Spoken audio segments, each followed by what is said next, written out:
नमस्कार साथियों, सभी को गुड मॉर्निंग और विजडम परिवार में आप सभी का हार्दिक अभिनंदन और स्वागत करता हूं मैं।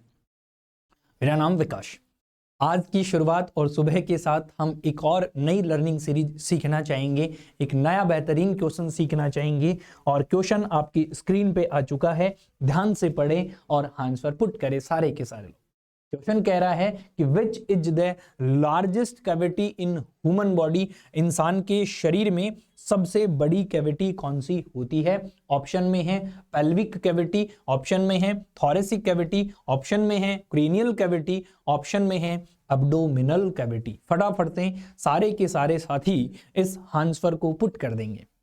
अगर पुट कर दिए हैं तो अब जानकारी और इसकी रेशनल की दुनिया में चलते हैं कि इसे क्यों कहा गया है। जानकारी को समझें, जैसे शब्दों पे चलते हैं। सबसे पहले ऊपर से हम बात करें तो एक व्यक्ति का ये क्या है भाई? एक व्यक्ति है और उस व्यक्ति के ब्रेन की बात हम कर रहे हैं। किसकी बात कर रहे हैं साथियों? हम उस व्यक्ति के ब्रेन की अगर हम बात करें तो ये उस व्यक्ति का एक ब्रेन है और ब्रेन वाली कैविटी को नाम दिया जाता है क्रेनियल।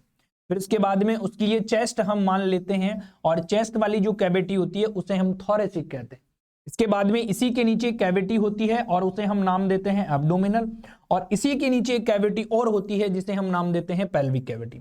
अब साधारण एग्जांपल से समझ में आएगा और आपको कि देखिएगा, क्रेनियल कैविटी की जब हम बात करें तो यहाँ पर तो जो विराजमान है वो आपकी खोपड़ी है जिसे ब्रेन कहते हैं। थोरेसिक कैविटी की जब हम बात करते हैं तो लंग्स मौजूद हैं और लंग्स के साथ साथ में क्या भी है? आपकी रिब्स का जो केज है जिसे रिब्स केज के नाम से आप जानते हो, ठीक है, वो जिम्मेदार हैं।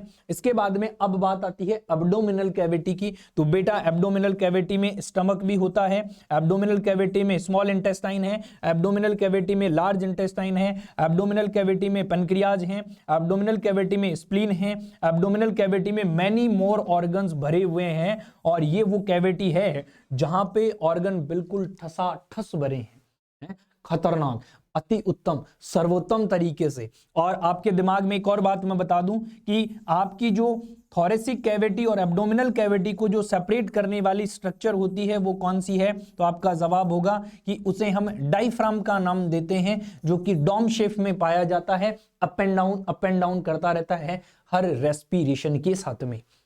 जानकारी समझ में आई होगी। और पेल्विक कैविटी में जो पेल्विक ऑर्गन्स होते हैं, लाइक दैट आपका जो है, आप ये कह सकते हैं पेल्विक कैविटी जो कि नीचे वाली होती है ड्यूरिंग मेंस्ट्रुअल साइकिल, फीमेल्स को जो पीन्स होता है। इसके अलावा यूरिनरी ब्लैडर आपका जो होता है तो उसे हम नाम देते हैं पेल्विक कैविटी। इन सभी में सबसे ज्यादा जो बड़ी कैविटी है वो पूछी जा रही है, तो आपका जवाब होगा कि सबसे बड़ी जो कैविटी है वो कौन सी है साथियों?